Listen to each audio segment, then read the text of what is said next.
cerrar esto un ratito para estar tranquilo. Ya. Sí. Buenas noches, soy Percy Vilche Salvatierra y este es el episodio de los lunes de Libertad bajo palabra.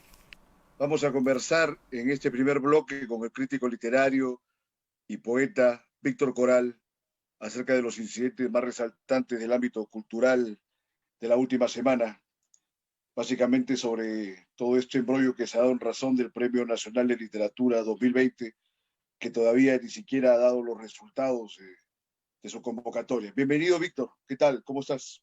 ¿Qué tal, Percy? Mucho gusto. Muy bien, acá para conversar de lo que tenemos, los temas que tenemos pendientes, ¿no? Esta semana ha sido ha empezado un poco movida. A ver, coméntanos, a ver, pon en autos a la teleaudiencia. ¿Qué ha pasado con el Premio Nacional de Literatura? A ver, vamos a comentarlo. Bueno, básicamente es esto. El premio tiene unas bases, es un premio que se da anualmente y tiene unas bases que han sido bien discutidas por muchos escritores. Eh, a ver, básicamente se trata de esto. El escritor no es premiado eh, directamente como escritor, ni siquiera porque haya publicado una obra en el año, en este caso el 2020, importante, ¿no? O el año pasado, o el año anterior. El escritor es premiado a través de la personería jurídica de su editorial. Entonces ahí hay digamos, un rasero, no sé si voluntario, pero se constituye en la práctica un rasero de tipo legal, en cierto modo, ¿no? Para que te tomen en cuenta en esto tu editorial, la editorial que te ha publicado el libro, que está postulándose para el Premio Nacional de Literatura, tiene que estar al día con la SUNAT, ¿no? O sea, tiene que estar con todas las de la ley, como se dice. Lo cual me parece muy discutible. ¿Por qué? Simplemente porque es un premio a la calidad literaria. Bueno, el que se presenta al premio tiene pues que jugar las reglas de juego que el premio establece, ¿no? Entonces, si tú te presentas al premio y estás implícitamente tomando como ciertas las bases, ¿no? Tomando como operativas. Claro. Entonces, yo no entiendo muy bien qué es lo que se ha querido hacer en la crítica que se ha hecho al premio porque por un lado el escritor que tiene esta magnífica novela llamada El señor Rafael Dumet, eh, ha tomado las cosas con calma y no se ha apresurado, pero el editor sí ha comenzado a poner en cuestión todo el premio en sí, y finalmente eso ha generado que muchas voces se levanten, ¿no? A criticar al premio. Eso, digamos, es un panorama general de lo que ha ocurrido, ¿no?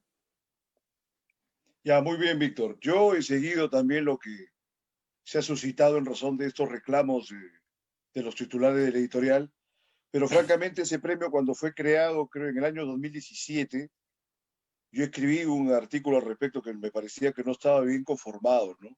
Inclusive en las Claro. categorías. Y ahora último, de acuerdo a las últimas bases, se ha visto que es más como un premio al mérito de las editoriales que al propio valor literario de las obras que están en concurso, ¿no? Por decirlo de alguna forma. Entonces, ese premio podría llamarse de cualquier otra forma menos el Premio Nacional de Literatura, ¿no? Así Ahora, es. podríamos recordar el Premio Nacional de Literatura que se otorgaba hace varias décadas, tenía un orden muy diferente y hubo unos ganadores bien interesantes. Te voy a llevar a un terreno un poco espinoso, pero es el de los diferentes premios que se dan en el país. No sé, a ver tú qué impresión tienes al respecto, pero por ejemplo, los ganadores del premio COPE, que premia novela, poesía, ensayo, ¿no? Cada 2 años, No precisamente todos los ganadores del premio se han consolidado. No sé si pese al premio aún son excluidos de los grupos que manejan ciertas esferas de poder dentro de lo que es la literatura peruana, o por último no son obras tan intrépidas o tan dignas de provocar mayores apuntes, ¿no? Por los académicos o por los propios críticos. No tengo en memoria, pese a que he leído a la gran mayoría de todos ellos, ¿no? Ahora, con el Premio Nacional de Literatura, claro, uno nunca puede ser mezquino de restarle mérito a quien está teniendo una presea, ¿no? Pero no es que precisamente esas obras resulten ser también atractivas, ¿no? A mí particularmente, de las últimas premiaciones, no me han resultado muy atractivos los títulos. Tú que nos puedes comentar, dado que tú eres esencialmente un crítico literario, ¿no? Bueno, Cuéntanos de yo he qué. revisado los, los libros que han pasado el rasero este legal que te digo, y la verdad es lamentable lo que tenemos ahí, salvo dos o tres nombres que tienen una trayectoria más o menos respetable.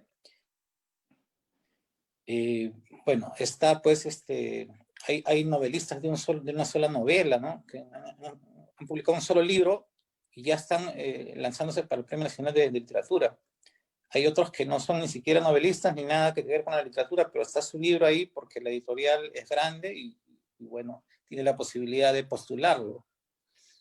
Sí, es un problema, y bien lo dices, ¿no? Es un problema esto de este premio que debería tener un cariz muchísimo más literario, ¿no?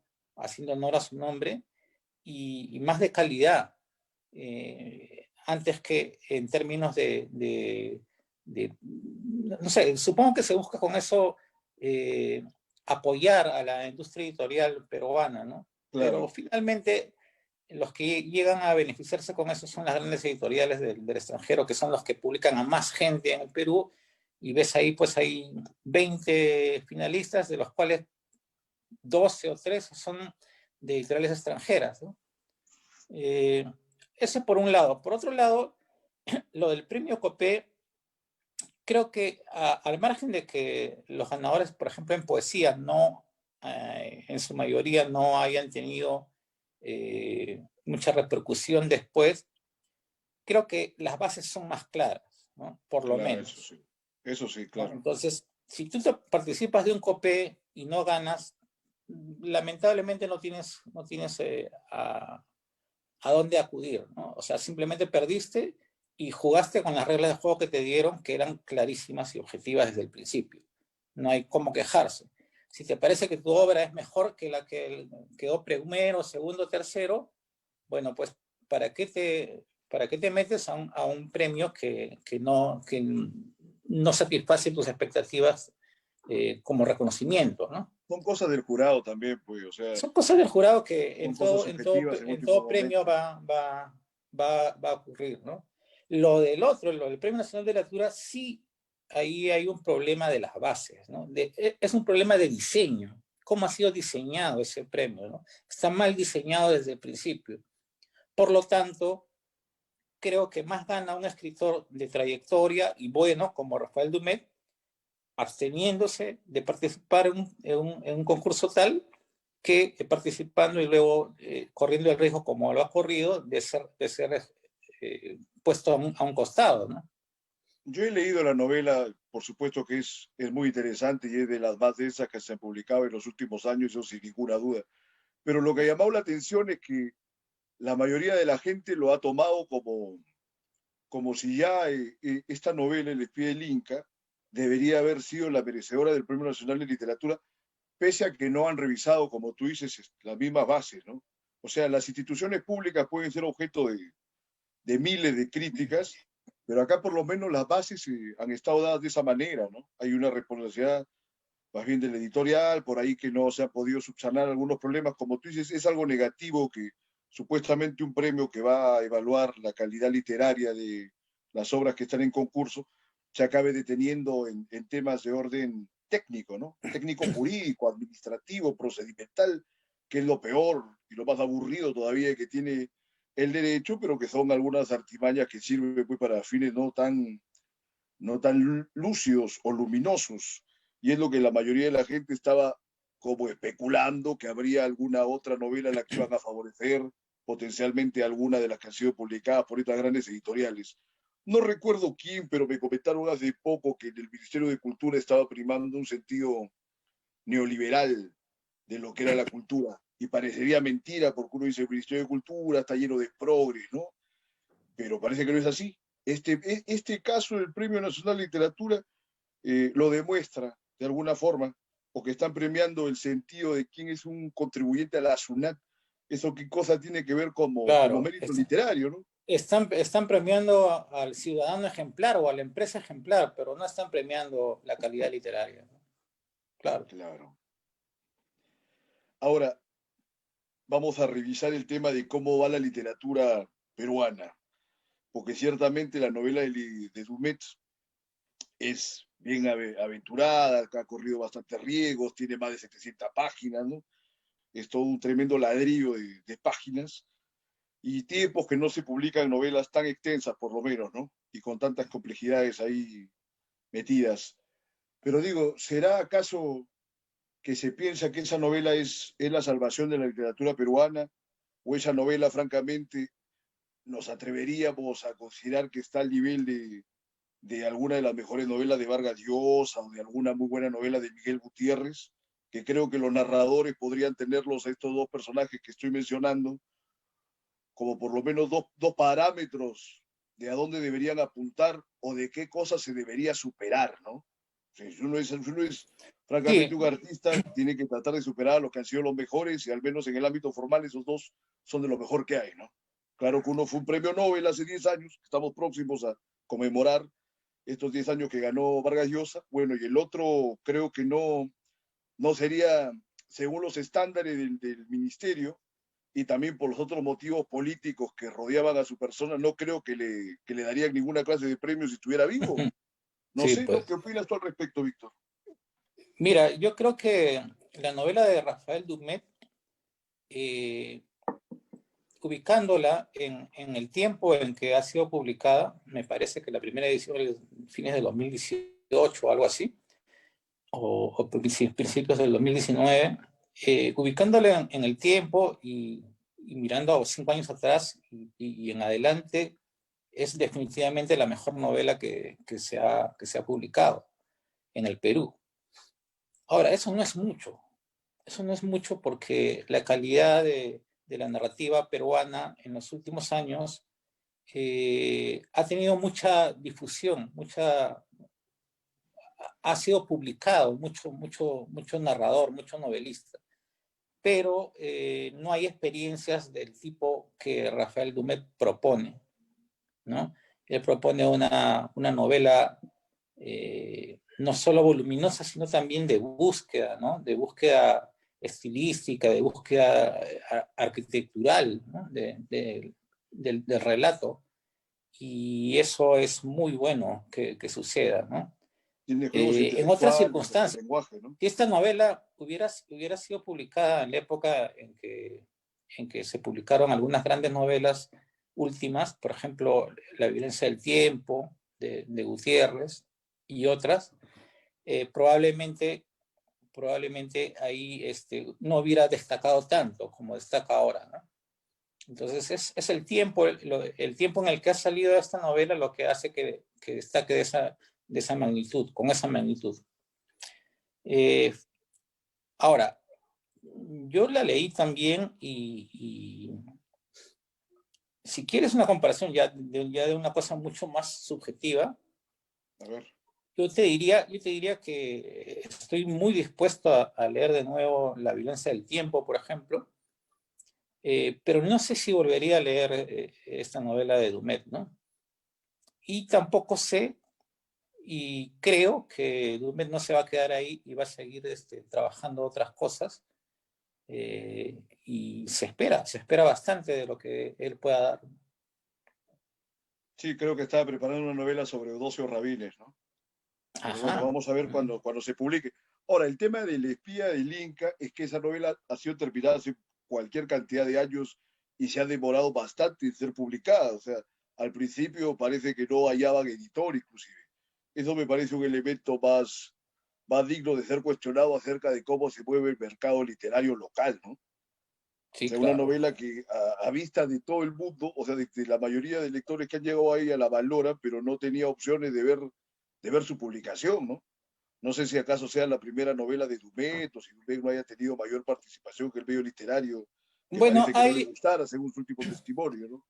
bueno, creo haber escuchado o leído que esta novela fue presentada para algunas editoriales grandes y fue rechazada. No sé, tendría que revisar.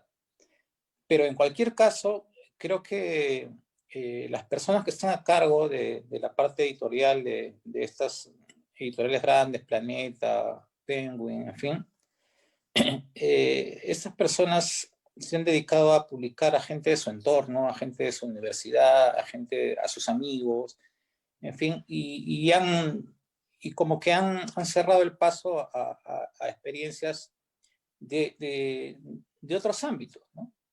Y esto es el resultado de, ¿no? Una novela que, a juzgar por lo que dice Esteban Quirós, de Lluvia, está vendiéndose bien en todo el Perú y es una gran pérdida editorial para estas grandes empresas editoras que muy bien han podido publicarla y hacer dinero con las ventas.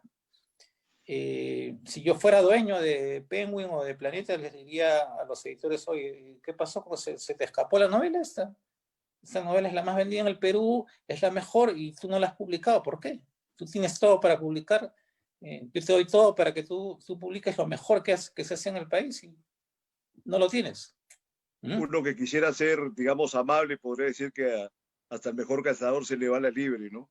Por ejemplo, a Carlos Barral se le fue la de no publicar 100 años de soledad, pero Barral había publicado pues La Casa Verde, había publicado un montón de gente, Sí, claro, digamos, claro. podía justificarse que se le fuera, pero parece que lo de las editoriales que tú estás mencionando no atinan a ni una. Entonces eso ya es algo complicado y cuestionable porque manejan pues un buen porcentaje del mercado, ¿no? No están ofreciendo una literatura de calidad y eso debe remarcarse a ver qué cosas se pueden reformular en el ámbito de la literatura. Mira, Víctor, te había comentado y habíamos quedado en que hagas un comentario de alguna literatura que te haya impactado, que haya llegado a tus manos y que sea interesante divulgar. A ver, tienes Sí, 4 minutos para que puedas hacer esa ya. exposición y ya luego pasamos a Bueno, conversar con Luis Felipe Alpaca de la coyuntura política. bueno, Adelante, mira, Víctor. te va a sorprender esto de acá. Míralo bien. Es la edición hasta ahora definitiva de La La mano mano deshacida. deshacida de Martín Adán. Esto lo han publicado a principios de este año, en febrero más o menos. ¿Qué Es editorial? esto es de Latinoamericana Editores en coordinación con Centro de Estudios Literarios Antonio Cornejo Polar. Ojo, ¿eh? Hay que tenerlo en cuenta bien porque vale la pena, es un trabajazo. Tiene el prólogo y es la edición de una investigadora literaria ecuatoriana, pero lo más importante del libro es esto. Un 40% de los textos que están acá son nuevos, son inéditos hasta este momento del poeta peruano, ¿no? Y entonces, Una ya novedad. con este libro se puede comenzar a hacer una verdadera o más certera, más certero acercamiento a este libro de Martín Adán. Como anécdota te cuento lo siguiente. Hay dos libros que hablan sobre Machu Picchu. Uno es el famoso libro de Neruda, Alturas de Machu Picchu, me parece que se llama. Está en el canto general, claro. Claro, está dentro del Canto General, pero también fue publicado fuera, ¿no? Es Ok. un poema larguísimo. Y este de Martín Adán. Si me das a comparar, poniéndose un plan así de consumidor chivolo, yo prefiero 1000 veces el de Martín Adán. Pero hay una cosa bien simpática. Pablo Neruda sí se dio el trabajo de ir a Machu Picchu, conocer y hacer sus apuntes para escribir el libro sobre Machu Picchu. Martín Adán nunca estuvo en Machu Picchu. y terminó escribiendo el mejor libro sobre Machu Picchu que se conoce. Claro, estaba hablando Son, de algo ideal, ¿no? Le sirvió de repente ese claro, recurso. claro. Y bueno, claro, el peso existencial, metafísico de la palabra de Adán pues tiene que ver con el asunto de la piedra, como una cosa así, la entidad, ¿no? La El entidad ser. que aplasta a la existencia fugaz del ser humano, ¿no? En fin, ya para otro día podremos Ya es una interpretar algo más, dimensión ¿no? filosófica Pero profunda. lo recomiendo mucho, están en venta en Librería Sur, lo recomiendo mucho porque es un trabajazo que se han dado, han escarbado servilletas, papeles de cigarro, en fin, se han dado el trabajo de transponer todo eso a texto legible, ¿no? Vale la pena recomendarlo. Un día habría que conversar sobre Adán, qué cosa ha significado para nuestra literatura este hombre que tuvo todas las oportunidades de tener una vida consagrada, tanto por sus contactos familiares y sociales como por su propio talento literario, que prefirió prácticamente ser un marginal, ¿no? Pese a su inmenso talento. Sí, claro, claro. Es una de las Pero maneras más fuertes de echarse a perder de alguna manera uno en el país, ¿no? Arrancas con claro, Martín Adán pero y ojo, terminas con este muchacho que eres de tu promoción, ¿no? Que fue atropellado ahí en Caquetá, que tiene ese buen libro Lima o El Camino de la Desesperación, ¿no? Oliva, ese es de Oliva, Oliva, de Martín Adán a sí, Carlos claro, Oliva. sí, Bien, Víctor, vamos a pasar al segundo bloque, muy interesante como siempre la bien. conversación, ya pronto estaremos retomando algún encuentro aquí en el programa con mucho gusto. Gracias, Víctor. Perfecto, Percy, gracias a ti. Hasta luego. Nos vemos.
Buenas noches. Arrancamos el bloque final del episodio de hoy lunes en Libertad Bajo Palabra con el periodista y editor de la revista Lima Gris, Luis Felipe Alpaca. Bienvenido, Lucho. Buenas noches, Percy. Muchas gracias por la invitación y encantadísimo de estar en tu espacio.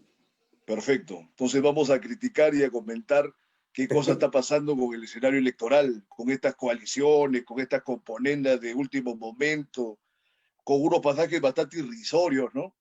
Se mete uno a un partido, sale que ya tiene otros dos candidatos el partido. Danos una introducción, por favor, Luis Felipe. En realidad es un arroz con mango, ¿no? Porque en principio no se debe perder la perspectiva con respecto a la crisis económica y sanitaria que hasta el día de hoy nos flagela, ¿no? Ya hemos sido testigos de un gobierno ineficiente y sobre todo con muchísimas denuncias de corrupción, con audios que acaban de salir, ¿no? Con más personajes que han sido comprometidos del entorno palaciego y sobre todo con los informes de Contraloría, ¿no? Que acaban de salir, a lo mismo de la comisión, esta comisión de fiscalización que es muy vapuleada con los opositores del Congreso, pero que sin embargo ha hecho su trabajo ya concretamente ha develado pues cientos de millones empleados durante el COVID en contrataciones subalternas en 4 ministerios, ¿no? Básicamente transportes en ese rango, ¿no? De gastos, sí, seguido del Ministerio de Educación, Cultura y finalmente el Ministerio de Vivienda, ¿no? Con estas contrataciones que basadas en esta ley, decreto ley 1113, de que el Estado o OCSE no te va a fiscalizar si es que esas contrataciones son menores a 8 UITs, llámese 34,000 soles para abajo, ¿no? Claro. Entonces, que se eximen de estar sometidas a un concurso público, en otras palabras. Pero mira, por supuesto que no hay que perder de vista qué cosa está pasando en torno a la crisis sanitaria, pero pasa que ya lamentablemente la crisis sanitaria ha pasado a un plano subalterno a nivel de los medios de prensa las últimas semanas, ¿no? Tanto por la cuestión de la vacancia, con los disparates ahora sentimentales o de oficina que tiene Vizcarra, todo lo demás. Ahora último, inclusive lo hemos visto el día de ayer, el único canal o el único programa que más o menos cuestionaba al presidente ha perdido o ha dejado que se vaya de vacaciones su conductora, ¿no? Y no solo esto, sino que unos días antes se ha propalado muy convenientemente un video, por supuesto, zarrapastroso, muy mal confeccionado acerca de lo que ha sido Sendero Luminoso, que en teoría lo ha transmitido pues este canal, pero que al final lo había realizado la Universidad San Martín de Porres, ¿no? Y hasta ahora no acaban aclarando bien qué cosa ha pasado.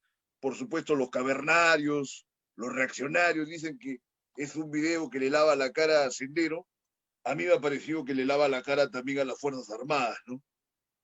Me preocupaba el nivel de idiotismo de los realizadores para exponer un tema complejo a estudiantes de 5º año y secundaria. Te comenté acerca de ese video, vamos a entrar por ahí a cuestionar precisamente lo de los candidatos que lo están. Es un programa que, bueno, en el marco de esta omisión de funciones del Ministerio de Educación, ¿no?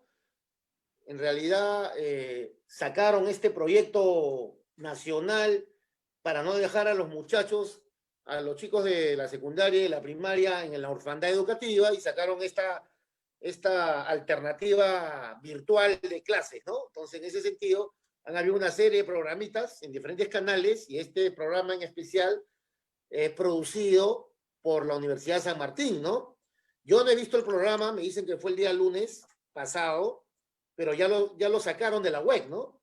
Y los que me contaron al respecto me dijeron de que de manera flagrante, pues, comparaban a Abimael Guzmán con el Hidalgo de la Mancha, ¿no? Y de que era un soñador de ideas y que al igual que el Quijote, él quiso hacer una gesta, algo así, ¿no? Entonces, muchos, en otros pasajes de esta pedagogía de este programa, dicen que mencionó de que era algo parecido a Robin Hood, que Sendero Luminoso robaba a los gamonales o a los ricos oligarcas para darles peculio a los pobres, a los campesinos, ¿sí? Imagínate. Entonces, finalmente... Lo que además sería una mentira, ¿no? Ha sido no solo un desliz, o sea, esas cosas no creo que pasen tampoco por un desliz de ineptitud. Habría que ver qué hay detrás. Lo peor de todo es que todos han sacado el cuerpo.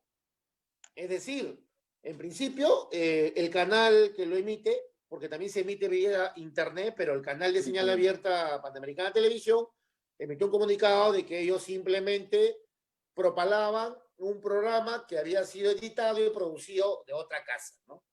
Y al mismo tiempo, la Universidad San Martín, que es la que produce este producto educativo, mandó un comunicado muy superficial, ¿no? Diciendo de que no eran su intención, que ellos no habían intentado hacer una apología y que simplemente lo iban a sacar de la programación y iban a dar con los responsables, nada más. Y a su vez, el Ministerio de Educación también emitió un comunicado diciendo que ellos simplemente no eran los responsables. Es decir, como siempre, hay una especie de impunidad, en este caso sería administrativa, que no nos responde a la opinión pública, que merecemos una respuesta más allá de lo reaccionario, como tú mencionaste en un principio, o más allá de ver a quién se favorece o no. Es una falta de respeto, no hay una respuesta contundente y como todas, pensamos que quedará así en el vacío y me hace recordar también, recuerdo este camposanto que fue construido para los, llámese mártires del Sendero Luminoso, que fue construido en Comas y que creo que finalmente ya lo han demolido hace un año, ¿no? 2 años, en fin. ¿Qué pasa? Que acá en el Perú nadie está acostumbrado a las ideas y por supuesto que lo que más miedo tiene cualquiera, sobre todo los que sí son, digamos, subrepticiamente adeptos a la idea de la revolución o de la lucha armada, es que lo confundan o lo tilden de senderista, ¿no? O sea, hasta la fecha no se ha llegado a debatir abiertamente este suceso que se dio en el país, ¿no? Se pone en entredicho la lucha contra el terrorismo, la guerra interna, que dicen varios académicos, el conflicto armado interno, lo que dice la Comisión de la Verdad, etcétera. Comisión de la Verdad y la Reconciliación, que no en ningún momento se ha llegado a esclarecer ninguna verdad, ni mucho menos a que haya ninguna reconciliación, porque acá la gente sigue sin tener ninguna posibilidad de ponerse a pensar qué cosas han pasado aquí en el país, ¿no? El otro día la congresista Cecilia García, que es tan controvertida y que tiene, por supuesto, muchos elementos que pueden ser criticados, decía, ¿qué cosa pasa con este país? Que hizo una mención, ¿no? Ya ni repetirla porque se vuelve un infierno los compromisos respecto de la misma, pero, o sea, la cosa está ahí en el aire y francamente nadie se encarga de racionalizar bien este tema. Pero a mí me llamaba la atención de que justamente haya salido luego de las críticas que Panamericana le había formulado al presidente Vizcarra, sale este video, en cuestión de días, Rosana Cueva, la conductora, se va de vacaciones en septiembre, en plena pandemia, que no le costaba estar 2 horas al frente de su programa los domingos, ¿no?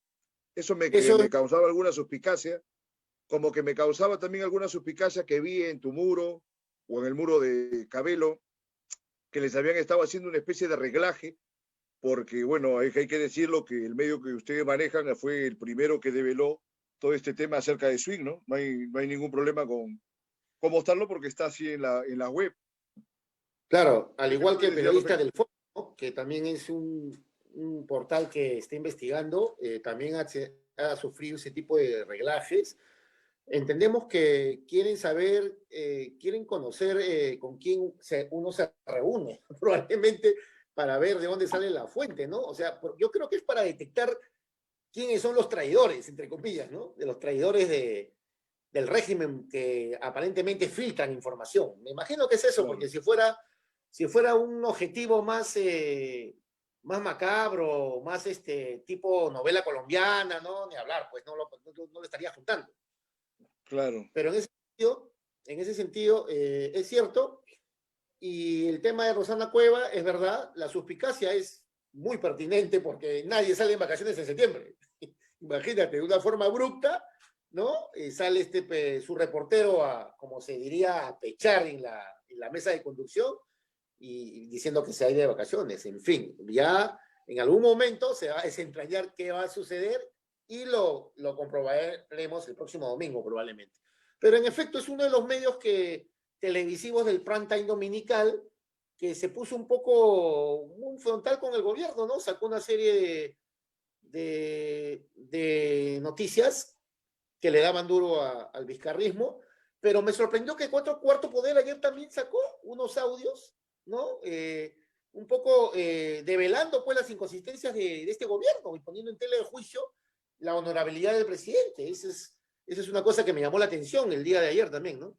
Que puede ser que ya luego de este primer encuentro en el que se ha resquebrajado para los ojos de la mayoría, porque para las personas que tienen un entendimiento mayor, Vizcarra pues en ningún momento ha tenido esta representatividad de ser un hombre de bien o de ser un adalid de la democracia ni un conductor del pueblo, no, para nada. A partir del caso Swin ya empezó a quitarse este barniz de decencia o de honorabilidad y bueno, ya también con la inminencia que comentaba de este nuevo escenario electoral, ya las mismas empresas televisoras buscarán apuntarse a estar mejor con otros y nuevos elementos, ¿no? Que puedan ejercer el poder. Por eso ahora, Lucho, te pido por favor, reitero que lo que quería conversar de arranque, ¿cómo ves este escenario electoral que es catastrófico, ¿no? A ver, coméntanos cuál es tu impresión de estos últimos días. En realidad, el escenario electoral es el mismo. Desde que una catástrofe continua, ¿no? Entonces... Yo creo que desde que más o menos, desde que se inició no el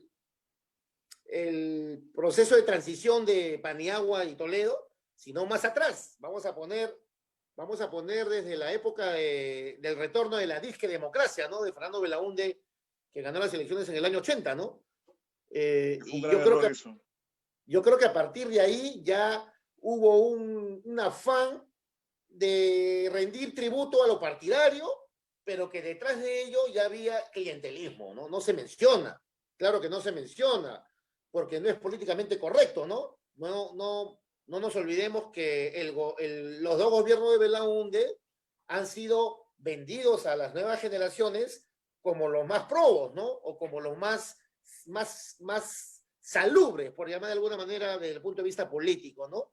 Incluso decían de que él no quiso comprar la deuda externa porque Moscaloca quería financiarla, una serie de mitos y leyendas, pero más allá de eso no se habla, ¿no? Entonces, y de ahí vino evidentemente el gobierno díscolo de García que todos conocemos y sucesivamente. Hablando en el escenario de estos momentos, la escena no podría ser diferente. No olvidemos que Vizcarra es un paria político. No lo vamos a escuchar en ningún medio de comunicación, definitivamente a ningún analista decirlo de esa forma tan procaz y tan probablemente frontal, porque hay analistas que también juegan el juego de los obstáculos, ¿no? Tienen que saber dónde pisar y qué decir para no poder cerrar una puerta. En ese sentido, ¿por qué menciono que Vizcarra es un paria político? Porque por el momento la única herramienta de empoderamiento que tiene es la investidura de presidente. No tiene bancada, no tiene partido, no sabe en quién confiar. Es decir, es un paria desde el punto de vista político. Y yo presumo que él está muy asustado y está también planeando a qué agente político apoyar para las siguientes elecciones para manejar el tema de la impunidad, empezando por la Fiscalía de la Nación, que es prácticamente vamos a llamarlo de esta manera, es su ente protector, ¿no? Y él tendría que preocuparse en ver al siguiente candidato que va a estar fijo, perfilado para el 2021, qué fiscalía dejar y qué conversaciones tener para apoyar, supuestamente para que él siga teniendo un blindaje a posteriori. Pero eso me parece al mismo tiempo muy complicado porque con los personajes que estamos viendo no sabemos qué pensar, ¿no? O sea, el empresariado nuevamente seguiría gobernando tras bambalinas. Por ejemplo, Roque Benavides, el gurú de la minería peruana, ya se inscribió en el partido aprista, no está todavía afirmando que va a ser el candidato, pero a estas alturas de su vida, ¿qué hace inscribiéndose en un partido político, no? Que obviamente es de su cercanía amical desde hace muchos años.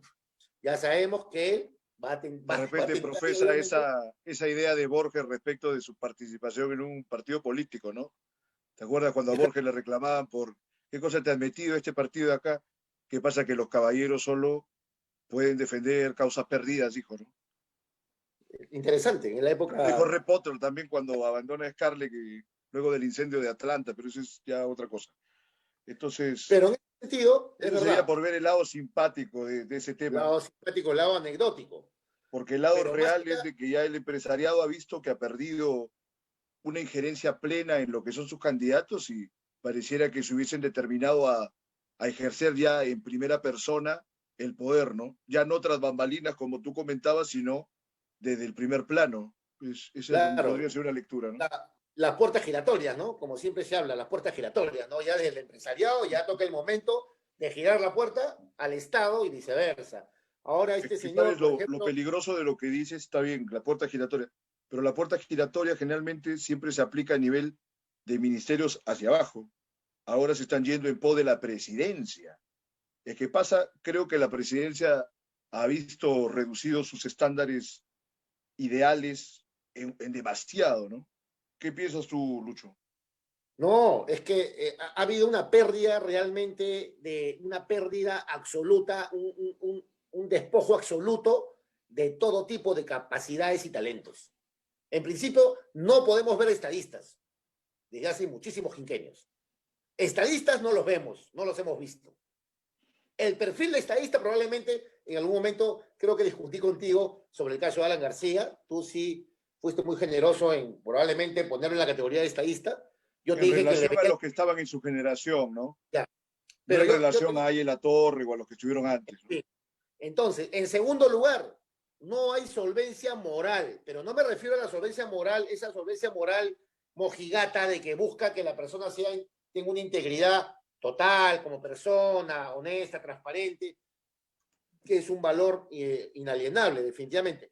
Me refiero a la solvencia moral en el sentido de tener una convicción.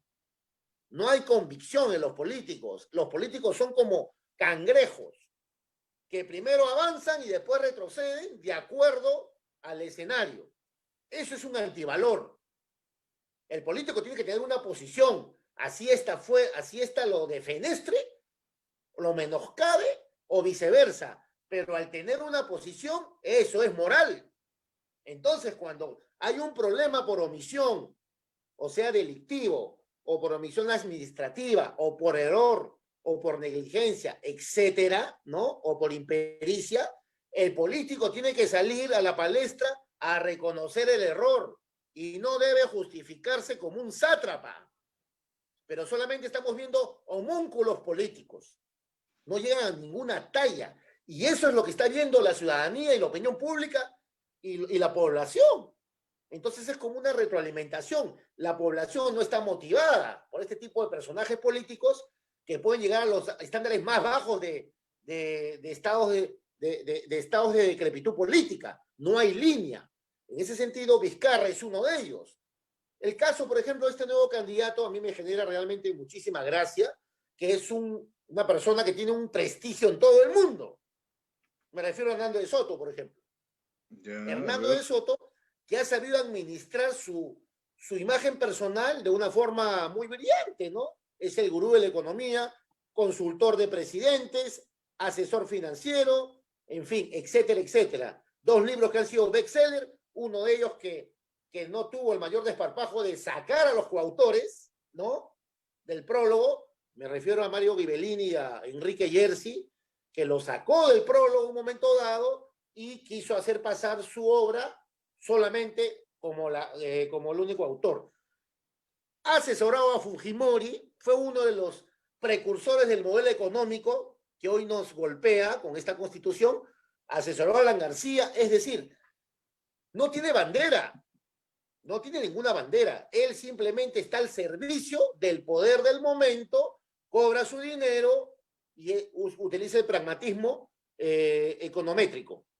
Más allá de eso, la pregunta del millón sería, ¿a quién representa Hernando de Soto? Si en las últimas entrevistas, sin ningún desparpajo, se despacha diciendo de que la minería es la gran panacea que va a sacar adelante al país. Y todavía habla del subsuelo y habla del derecho a la propiedad privada que tiene que ir más allá del suelo, sino del subsuelo. Es decir, quiere integrar a toda la minería informal e ilegal, según él, formalizarla, o sea, se ha convertido en una especie de socialista minero, formalizar la minería ilegal y la minería informal para que la gran minería ya no la menoscabe, no la vulnere, no la desprecie, y entre las dos minerías, imagínate, explotar a todo el Perú para, según él, crear una productividad en divisas que ni siquiera el programa Arranca Perú lo lograría.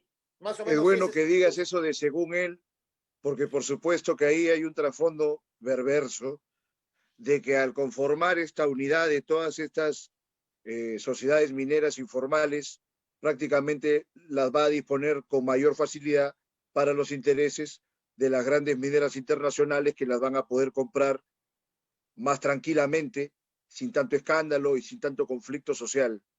O sea, digamos que acaba con el conflicto social, pero entrega todas estas riquezas a una tarifa seguro mucho mejor y más barata para el beneficio de las mineras internacionales. De Soto siempre ha sido un agente que sirve, como tú dices, a quien tiene el poder y a quien le suelta, digamos, lo que le corresponda a él de una mejor manera. Es francamente un atentado a la dignidad del país que De Soto se haya atrevido a ser candidato a la presidencia, pero ¿qué cosa podemos esperar si PPK, que ha sido el mayor saqueador de la riqueza del país 50 años, ha acabado siendo presidente? Y lo peor, que para gente enajenada era el presidente que se oponía a la corrupción de Keiko Fujimori, que por supuesto que son corruptos, pero PPK y por supuesto Vizcarra, que pertenecía a su...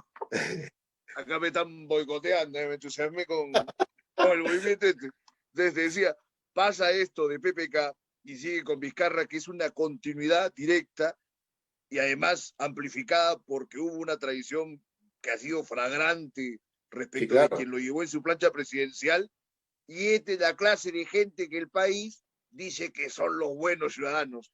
Acá nunca hemos tenido, tú decías, no se ven estadistas, y claro, yo fui, digamos, amable con Alan porque lo comparé en esa conversación que tuvimos, y creo que escribí también algún artículo en relación a la gente de su generación, pero el país siempre ha estado bastante exiguo en relación a lo que se requiere de estadistas. No es como México, por ejemplo. Es interesante comparar el proceso mexicano porque hasta el empoderamiento de la misma clase popular mexicana en razón de la revolución de 1910 fue tremenda. Nosotros no hemos tenido esas libertades. Por último, hemos tenido unos presidentes indios o cholos que han sido los peores viciosos, y no hay ninguno que se pueda comparar, por ejemplo, con Benito Juárez, que era un indio, pero que era un servidor de su patria. Ahora, tampoco hemos tenido hombres fuertes, salvo uno o dos dictadores, pero no hemos tenido una jerarquía de hombres fuertes que hayan organizado al país y que bueno, no es por ser machista, pero que se les pudiera considerar padres de la patria. Ahora, nuevamente te pongo el ejemplo de México, ¿no? Sale Venustiano Carranza, sale Álvaro Obregón, Plutarco Elías Calles. A fin de cuentas, quizás era todo lo que en algún momento podría haber hecho el APRA, pero que bueno, el APRA también, con todos los virajes que tuvo, queda en la situación que tú estás señalando acerca de todos estos tipejos que se van como una veleta a donde mejor sopla el viento, ¿no? Yo creo que la flexibilidad en política puede ser útil y beneficiosa para la gente si es que uno tiene en mente el bienestar del país. Pero si uno solamente tiene en cuenta el bienestar de uno y se acaba alquilando al mejor postor, ya digamos que la política pasa a ser casi sinónimo de prostitución antes que de conducir a una nación, ¿no? ¿Qué piensas, Luchito? Pero mira, ¿sabes cuál es lo más preocupante? Más allá de que tengamos candidatos que tengan diferente nombre, diferente apellido, diferente bancada, partido político, movimiento y los propios outsiders, es que todos son parte de un mismo conglomerado. Mencionaste PPK, PPK pues, por ejemplo, el pequeño PPK vendría a ser Julio Guzmán, por ejemplo, ¿no? Un pequeño PPK que ya quiere reinventarse, pero que en realidad yo veo que este señor ya no va para más.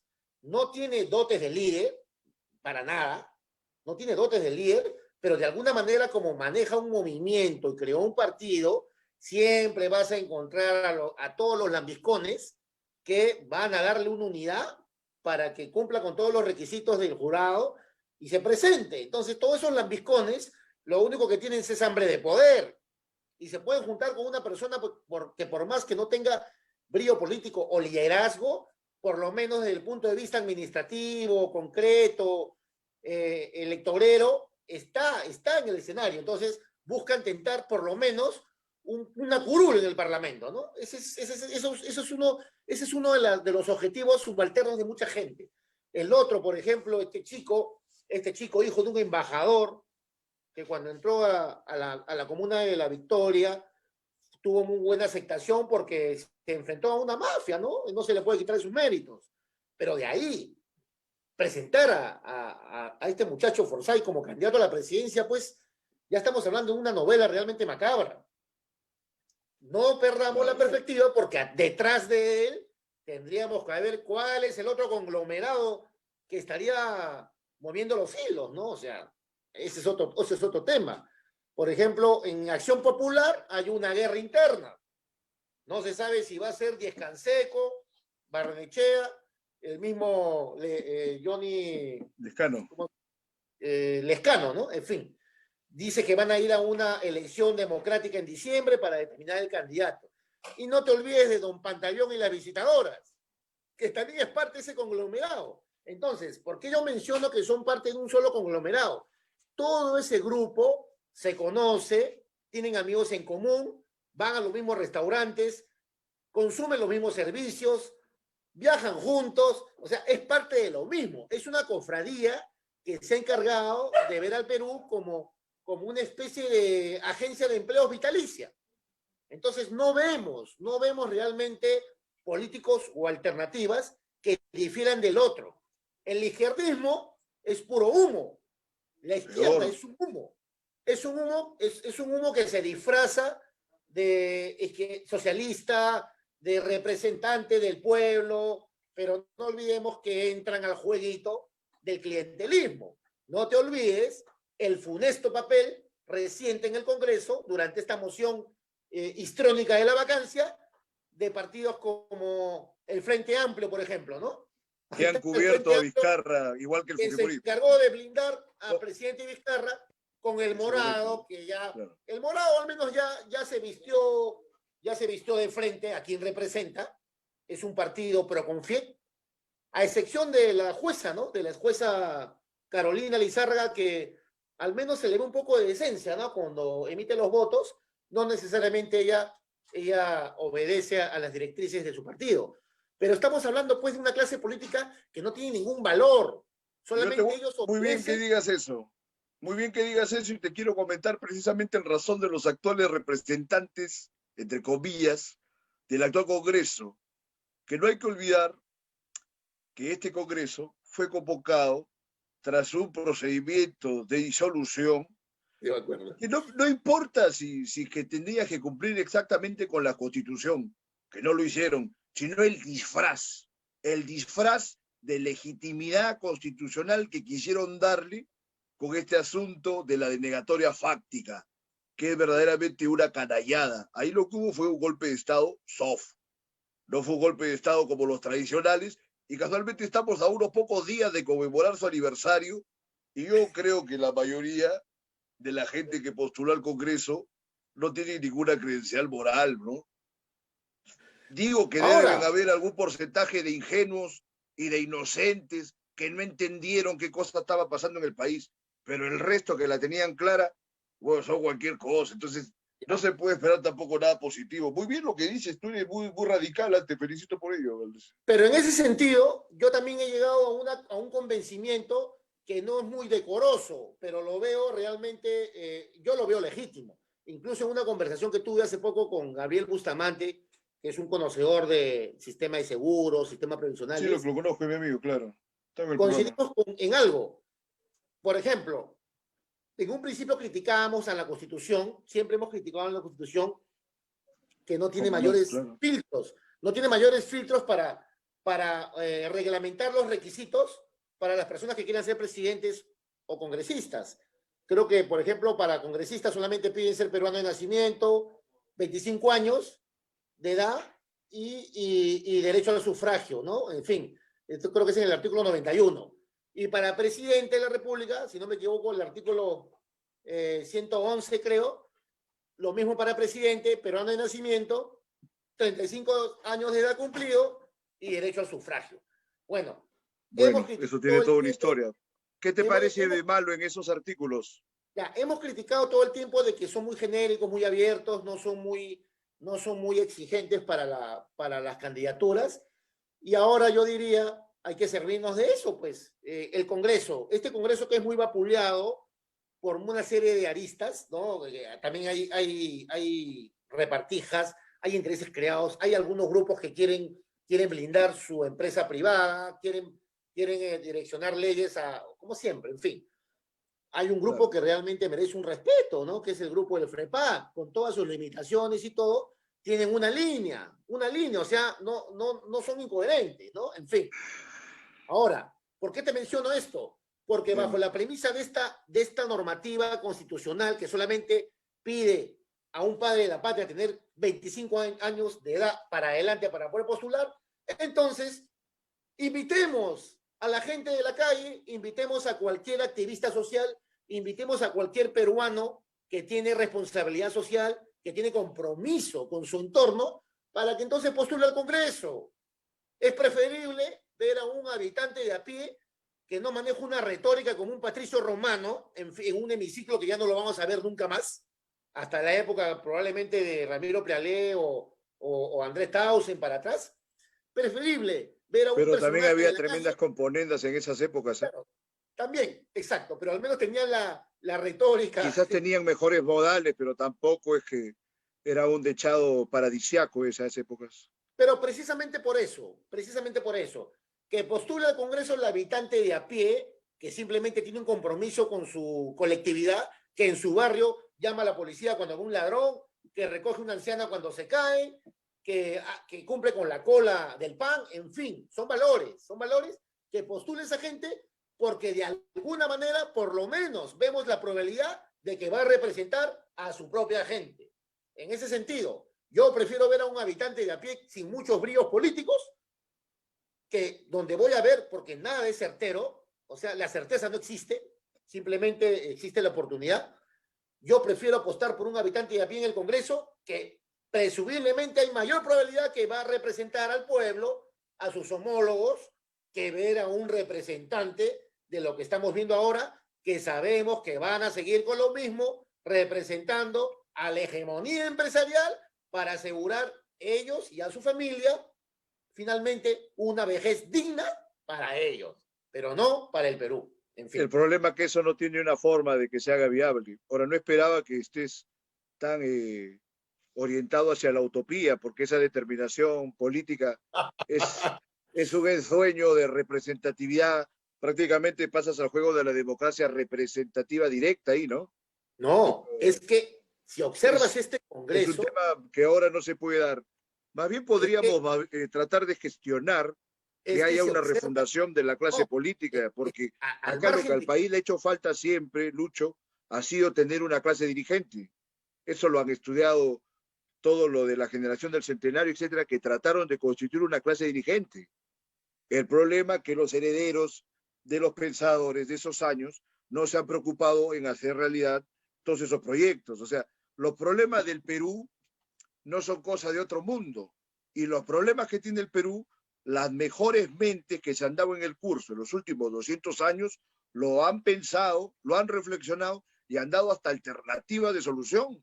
El problema que no se preocupa la clase política de materializar todos estos proyectos. Entonces, acá al Perú le sigue faltando una clase dirigencial.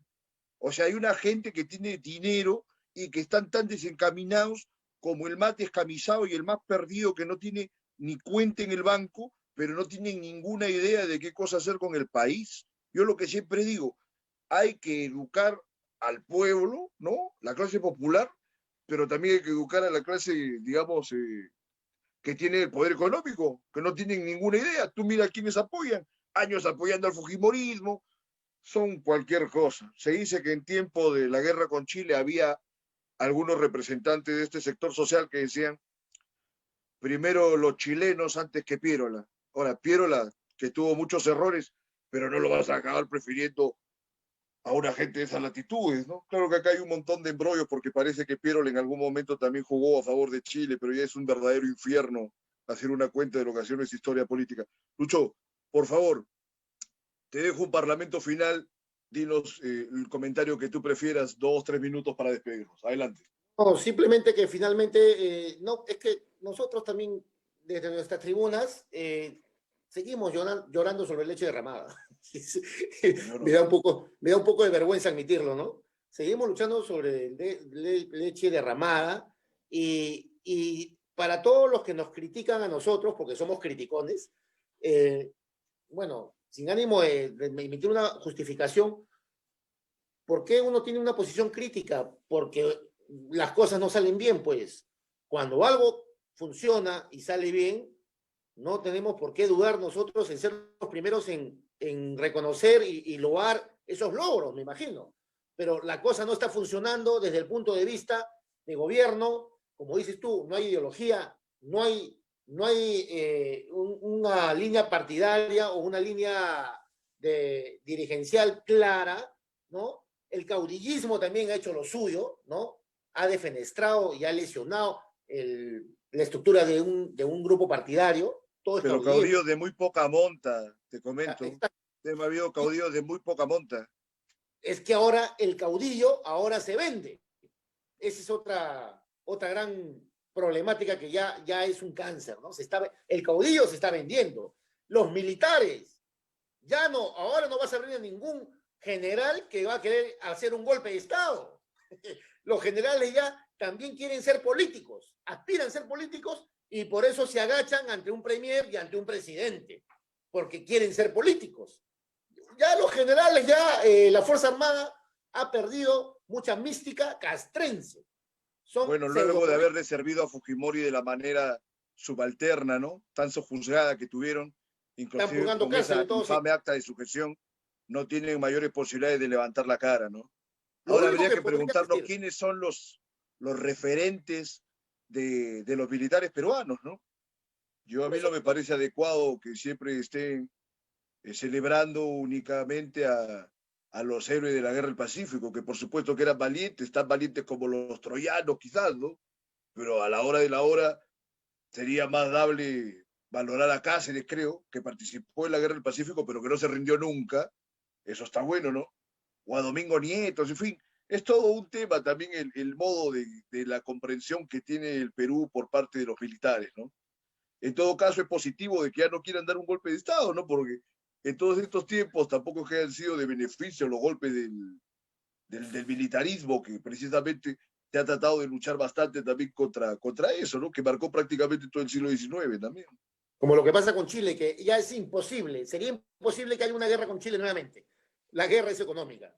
Ya Chile está invadido, ha invadido el Perú desde el punto de vista empresarial y sería imposible que ellos mismos hagan la guerra. O sea, imagínate. Pero no sé, pero si hay dos presidentes más como Vizcarra, yo creo que Chile capaz tiene la onda de querer invadir hasta Tumbes, ¿no? No es que no hay ninguna representatividad ni ningún liderazgo fuerte en la presidencia. Comercialmente, ¿no? Lo seguiría invadiendo. Ahora, para terminar, porque sé que no tienes mucho tiempo, lo único que yo no pierdo la fe es que los peruanos despierten. Nunca es tarde para despertar. Que se informen, que vean la escena, que ya no voten por lo que es que estos medios masivos ya coadyuvan eso. Mira, Hernando de Soto todos los días sale en los canales todos los días salen en los programas, hablando, conversando, o sea, les dan tribuna a estos personajes, porque ya sabemos que hay un entramado organizado entre Ixos, los medios, con FIEC, y de alguna manera la gente de a pie que no conoce mucho de los entretelones de la política, los ve como los probables, los puntales más seguros, y para que probablemente no tengan competidores atrás, ¿no? Ese es otro juego que están haciendo ahora todo este entramado empresarial y de medios, ¿no? Etcétera. Tenemos que enseñarle a la ciudadanía que sus votos cuentan, que sus votos tienen un valor, así que deben dejar de venderlos tan barato, elección tras elección, y para eso casualmente se han instituido programas como este y otros medios alternativos que merecen las felicitaciones del caso. Te agradezco, Luis, por tu participación hoy. Conversaremos próximamente, seguro, con mucho gusto, como siempre. Gracias, Percy. Un abrazo. Ha sido todo por hoy en Libertad Bajo Palabra. Ya nos vemos el día jueves. Buenas noches. Chao.